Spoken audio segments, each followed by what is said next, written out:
I think, like, where was I going with this thought? I don't know.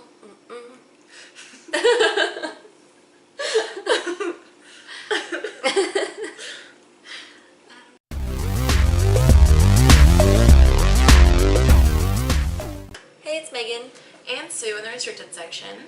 And today we're going to do another episode of Broads with Beer. Because we're some broads and we got some beer. And the beer we got is Polygamy Nitro Porter. Look at that.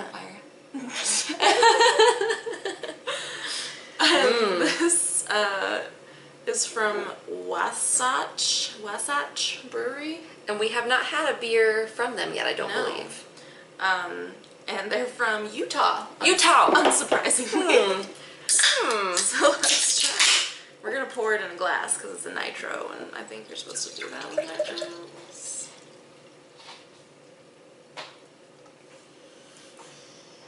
Alright. So there it is in a glass. Nice and dark. It's pretty delicious. Alright, cheers.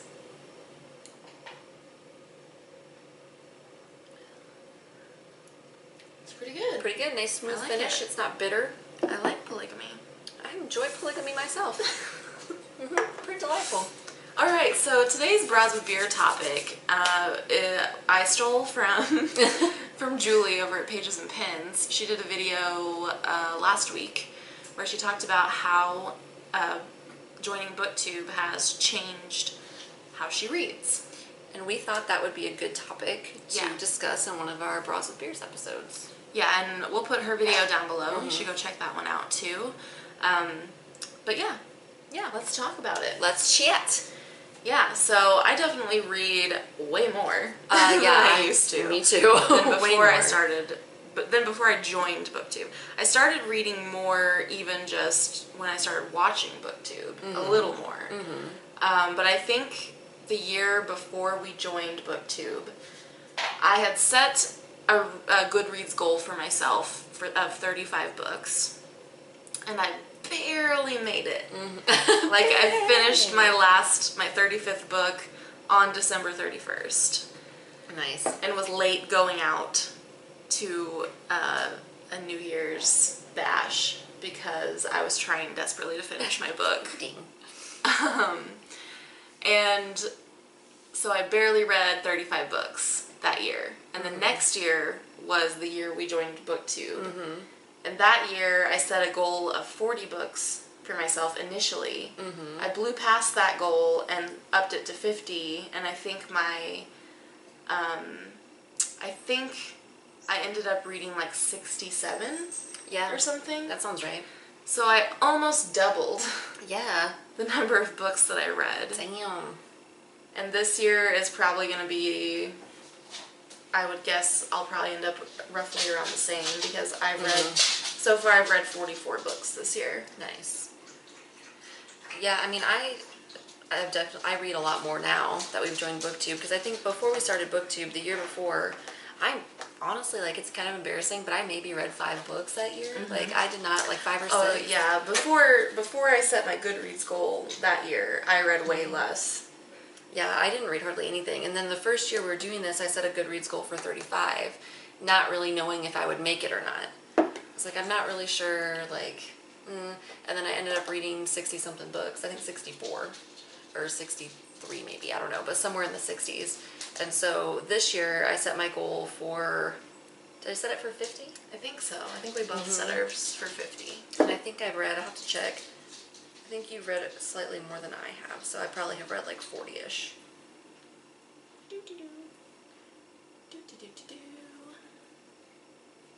Waiting for Goodreads. I've read 38 so far this year. So I probably will end up about the same as I did last year, low 60s. Yeah. And I think the way I read has definitely changed too, because I read, with it in mind that I'm gonna review this or talk about this on the channel, and there's people who actually care what I think, you know? Mm-hmm. Like, we don't have tons of subscribers, but we've got quite a few people who watch us and have said, oh, I added that to my TBR because you liked it or whatever. So it kind of does put more pressure on how I rate books. Like, before I started BookTube, I probably wouldn't have thought that much about, like, what rating I gave a book on Goodreads. I just would have been like, I enjoyed that, 4 stars. 4 stars, you know? And I wouldn't have thought about, like, well, did it have good, like, all the specifics. Good character development, blah, blah, blah. Yeah, all the good stuff. Yeah, so I definitely, I guess, think more critically about the books I'm reading, and in some ways it's like almost, I don't know if it diminishes my enjoyment or if it enhances my enjoyment. You know what I mean? Yeah. Like to really think harder about what you're reading and to have that pressure on you of like, I don't want to recommend something if it's not great. That sucks. Yeah. You know?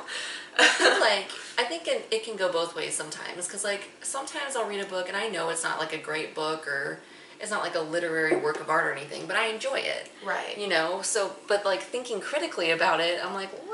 I know, and that's why like I am so torn on how to rate things sometimes, because I'm like, oh, well, I really enjoyed reading this, but was it really a good book? Mm-hmm.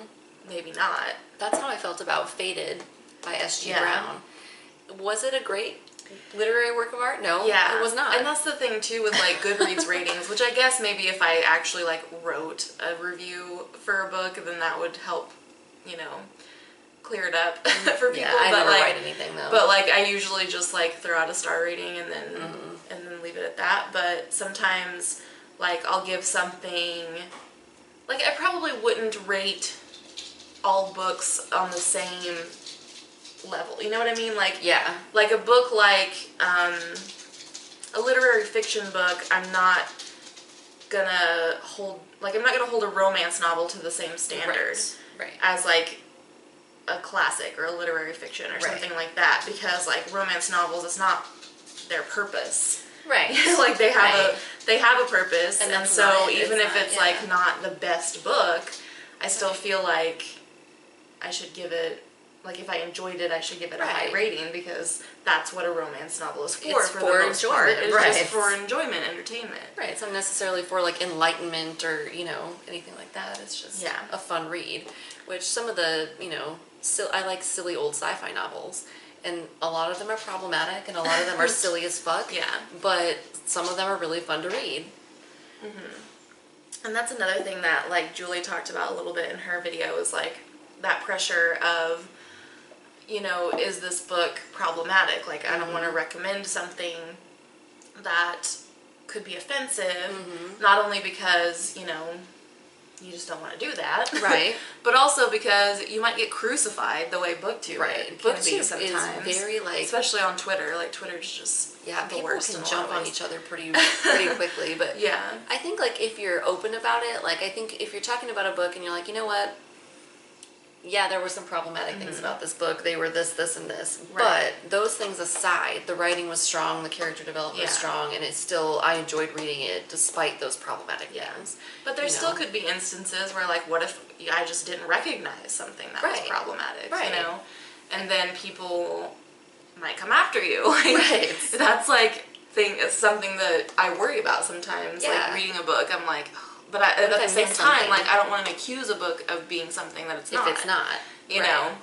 Well, I feel like if people would just, like, calm the fuck down. And if you, like, watch a review and you're like, oh, I think there was something problematic in that book that maybe this person didn't mention. Like, don't be a fucking dickhole to them. Just be like, hey, have you considered this? And then depending on their response, then maybe you can be a dickhole to it. But, like, don't start out, like, don't go at it, like, initially. Like, you're racist because you liked this book, Right. Maybe go after it, like, you have the opportunity to, because that's the whole point of BookTube, is, like, it gives you the opportunity to share opinions and, like, kind of enlighten each other with your opinions. And so, like, if you neglect that opportunity to be a dick, then, like, that's kind of fucked. And I think that, like, what we're talking about is maybe more an issue with, like, the YA BookTube community, because it seems to be something that happens with YA books a lot. and you have people who haven't even read the book saying, you know, this is the worst book ever, and there's people who have two different opinions on that as well. There's the opinion of like, well, if people say it's racist, then you shouldn't read it. And then there's people who think, well, you should read it for yourself and I feel like you should read it for yourself, honestly. Right. It's not like reading it is going to make you a racist. Right. It's not going to turn you in, like, poof, magically now I'm a racist. And then there's there's been more than one book where, from what I understand, it's not actually racist. Like, I've heard the opinion of several people who I trust, their opinion, say, like, hey, this isn't actually a racist book. This information was false, basically. But people just jump on the bandwagon. They do. And attack anyone. And also, it makes me really angry when people rate books they haven't read. Don't rate it if you have, don't like, do what the that. fuck is the point? Honestly, I don't even think you should rate books you DNF'd. No. Because you didn't finish the book, you can't properly judge it. No.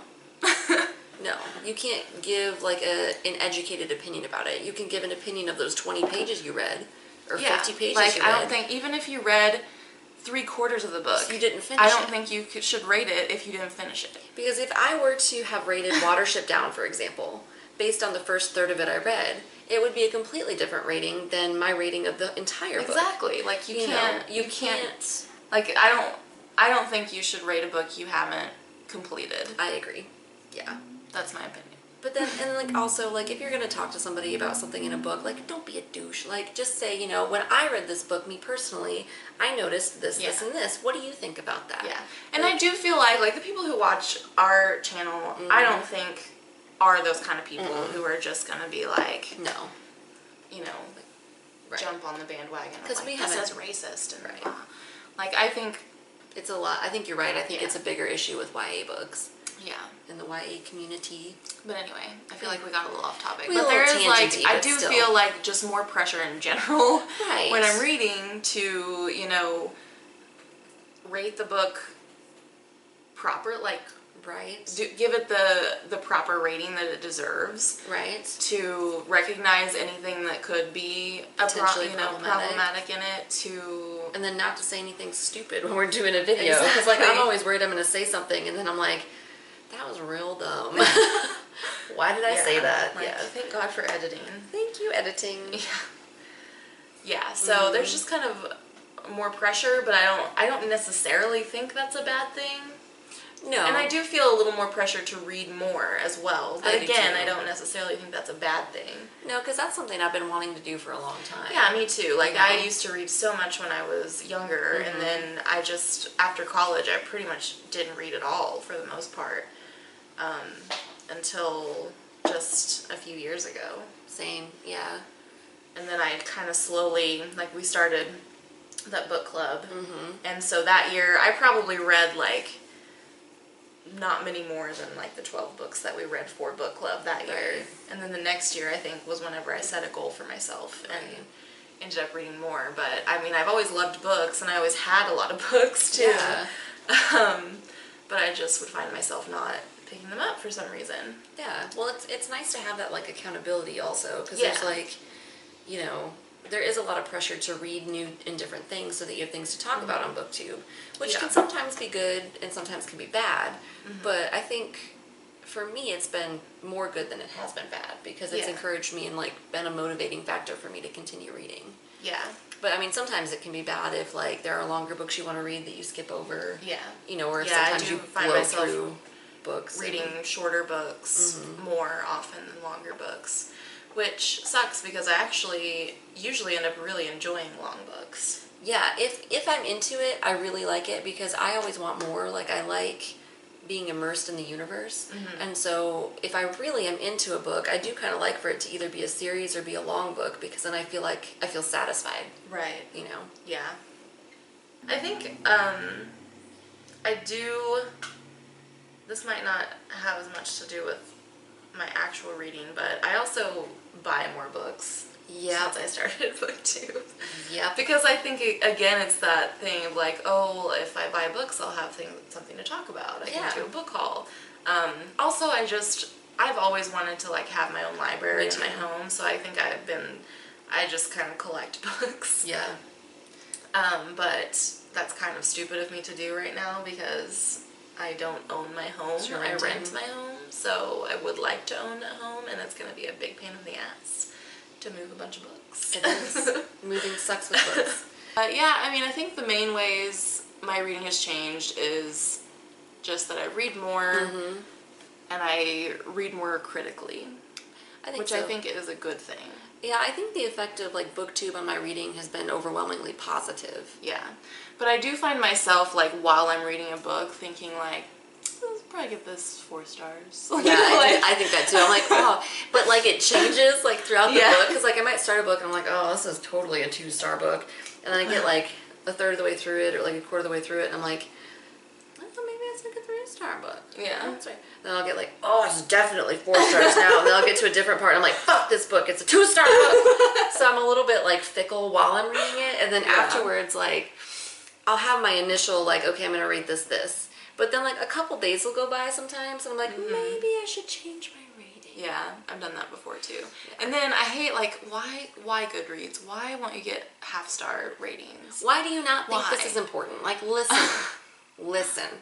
Why? Yeah. Why does Untappd has quarter-star ratings. You can give a beer 3.25 stars. 3.25 stars. If a beer app has a rating system that is more like intricate than yours, come the fuck on.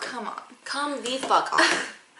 But anyway, yeah, and so I usually, if I want to give something a half-star rating, I'll usually round up because that's what they teach you to do in math. It's true. It's very true. I usually like...